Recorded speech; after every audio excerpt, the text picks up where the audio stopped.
Hi everyone, this is Jed Shlackman. I work as a holistic counselor as well as a hypnotherapist and energy healer. In this video I'll be speaking about the topic of emotional bypassing. Many of you have heard discussions of spiritual bypassing, but I'm going to use the phrase emotional bypassing to refer to how people try to in some way suppress or avoid dealing with their actual emotions by covering over them with what they think are positive emotions or positive vibes. This has a significant effect upon our health. If we're in some way suppressing the kind of discordant emotions, so if we have grief, fear, anger, etc., and we kind of trap them within ourselves without really processing and releasing them, then they need to be expressed in some way, and often they'll be expressed through the physical body, through some form of illness or disease. So your body is very often giving you signals about what you're carrying in your subconscious on an emotional level. There are people that have certain patterns or programming in the way their personality functions where they don't give themselves permission to acknowledge and express what they're actually feeling. This could be because they were in certain environments when they were young where that was the norm, where everyone was conditioned to function in that way. For example, if you're upset or sad and you start to cry, people around you make you feel insecure about that or ashamed of it, so you start to shut down or block that form of emotional expression. And you may even pretend in some way to be happy, to be in a positive state, even though your true, genuine feeling is in some way depressed or sad. This can happen with a variety of emotions. Many people suppress or lock in their anger. So in their environment, it might not be safe to verbalize or in any other way express being angry, so it gets internalized in some way, and the person may keep up a positive facade. They may act extra kind or extra joyful, trying to put on that show to make it appear that their emotional state is what other people would like for them to express or display. But within, of course, they have the more discordant types of emotional energies that haven't been processed or released. People who research different kinds of illnesses, so it could be chronic illnesses or life-threatening illnesses, often find patterns related to unresolved emotions. One way that this is researched or examined is with looking at childhood and the stressful or traumatic experiences that children have. There's what are called adverse childhood experiences, or ACEs, and researchers developed kind of a checklist of that so people can identify which different types of adverse childhood experiences they've had, how frequently or how many of them, how intense or upsetting those experiences are. And the greater the quality and quantity, you could say, so the more severe and the more frequent those types of adverse experiences you've had when you're a child, the more you tend to display a range of different types of illnesses. And part of the reason for that is that some people who have those adverse experiences are not really able to process, to release that emotional energy from them. So it gets kind of stuck within their body and their energy field. A certain type of density or distortion builds up within them that interferes with their body's functioning, with their metabolic processes and so on. So if your body is continually being influenced by those unresolved emotions, eventually you'll tend to have some type of symptoms of illness develop.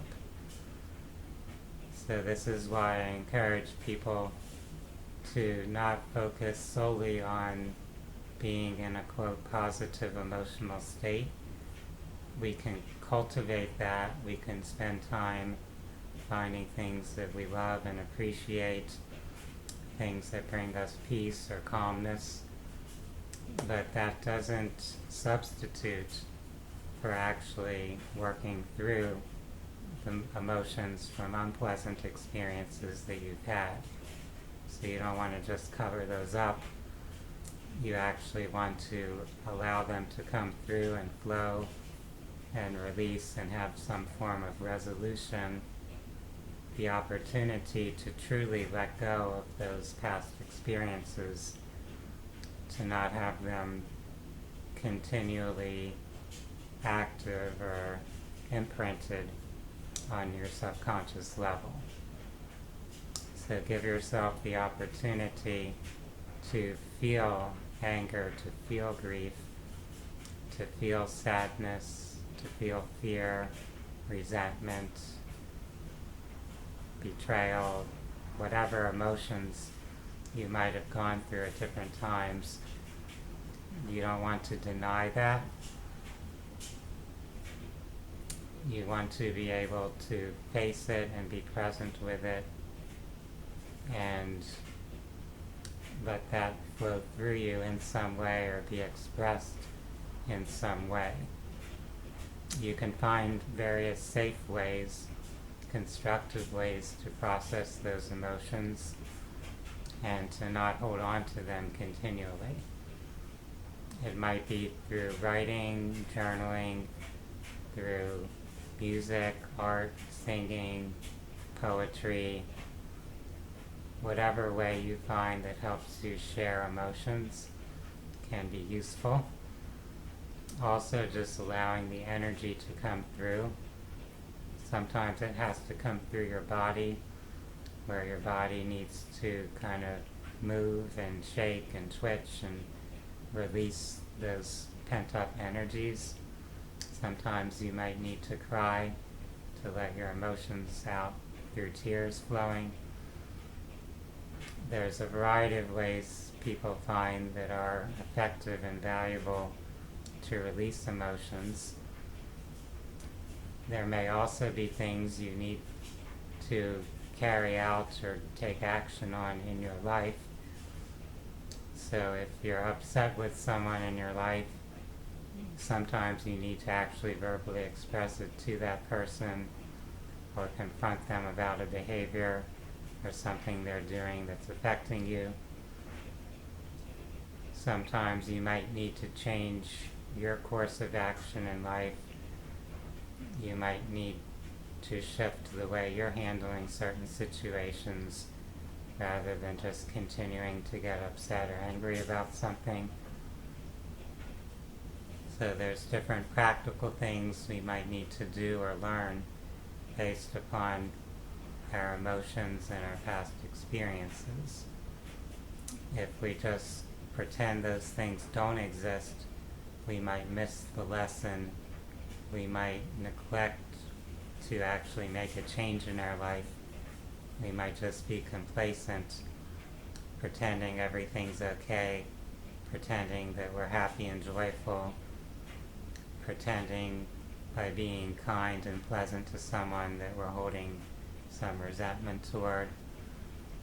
So continuing to pretend to put on the facade of joy or kindness isn't going to resolve anything, and it could lead in the long run to more problems, whether more problems in your relationship or even problems manifesting through your body through some type of illness, since your body is trying to express what you as your conscious self have neglected to express.